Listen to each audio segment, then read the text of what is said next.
कीड़े एक अच्छा विकल्प होंगे क्योंकि ना केवल इन्हें मॉस खाना पसंद है बल्कि ये पानी में किसी भी चीज को नुकसान भी नहीं पहुंचाते। मैंने मॉस वाले क्षेत्र के आसपास कुछ जोड़े डाले और वो तुरंत ही एक्सेस मॉस को खाने में लग गए।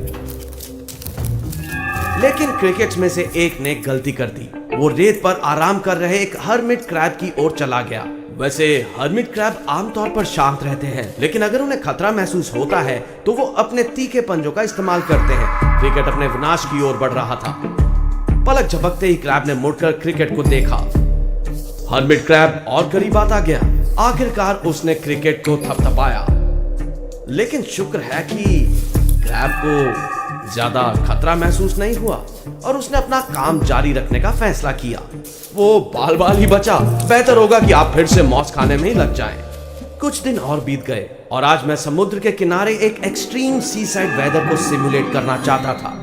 मैं ये देखना चाहता था कि जानवर कैसी प्रतिक्रिया देंगे। मैंने लाइट्स बंद कर दी और बारिश शुरू कर दी।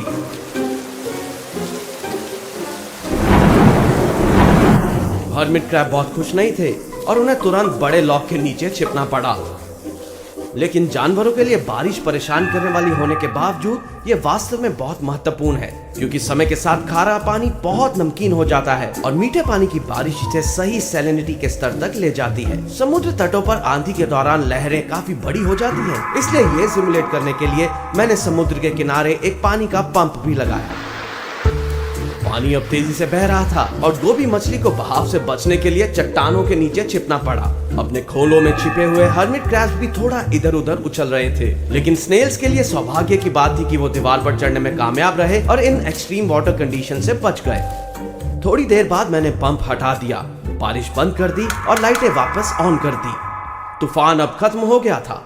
ये था हमारे समुद्र तट पर डे 22 और 30 दिन के सिमुलेशन का अंत अब करीब आ रहा था। लेकिन अंत से पहले मैं ये सुनिश्चित करना चाहता था कि पूरा इकोसिस्टम सेल्फ सस्टेनेबल हो। अब तक हमारे पास ऐसा करने के लिए कई चीजें थी, जैसे गोभी जो रेत साफ करती हैं, हर्मिट क्रैब और क्रिकेट जो मॉस खाते हैं, स्नेल्स जो एल्गी खाते हैं और इनके अलावा और भी बहुत कुछ। लेकिन एक इम्पॉर्टेंट चीज की कमी खल रही थी। वो थी एक ऐसा क्रिएचर जो डेड ऑर्गेनिजम्स और ऑर्गेनिक वेस्ट को खा सके, नहीं तो वो पानी को पॉल्यूटेड कर देंगे। ये समस्या हल करने के लिए मैंने जोड़ा एक नया क्रिएचर।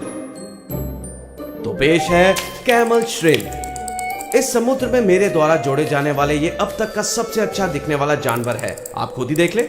श्रिम्प ने तुरंत ही अपने नए घर के चारों ओर घूमने में आरामदायक महसूस किया और रास्ते में उसे एक हर्मिट क्रैब का सामना करना पड़ा।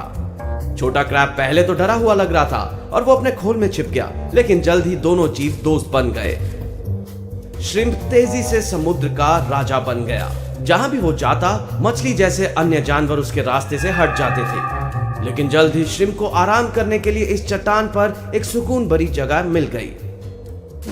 तो अब बारी थी डे 29 की, लेकिन हमारी सिमुलेशन अभी खत्म नहीं हुई थी, क्योंकि अब मैं हमारे अंतिम जीव को जोड़ने और हमारे बीच के इकोसिस्टम को पूरा करने जा रहा था। जिस चीज को मैं शामिल करने जा रहा था उसके लिए जगह बनाने के लिए मुझे सीवीड को हटाना पड़ा और इसकी जगह मैंने कोरल का एक सुंदर टुकड़ा रख दिया। चलो मान लेता हूँ कि ये इतना सुंदर नहीं दिख रहा है, लेकिन कुछ दिनों में जब ये पानी में एडजस्ट हो जाएगा तो ये जीवित और रंगीन दिखने लगेगा। कोरल सिर्फ एक पौधा या चट्टान नहीं है, ये वास्तव में इन सैकड़ों अत्यंत छोटे जानवरों का घर है जिन्हें पॉलिप्स कहते हैं। पॉलिप्स एक केमिकल प्रोड्यूस करते हैं जिन्हें कैल्शियम कार्बोनेट कहा जाता है, जो उन कोरल को जीवित रखने में मदद करता है जिन पर वो रहते हैं। कुछ दिनों के लिए मैं इस कोरल को यहीं छोड़ने वाला हूँ, तब तक ये पूरी तरह से रोशन और जीवित ना हो जाए।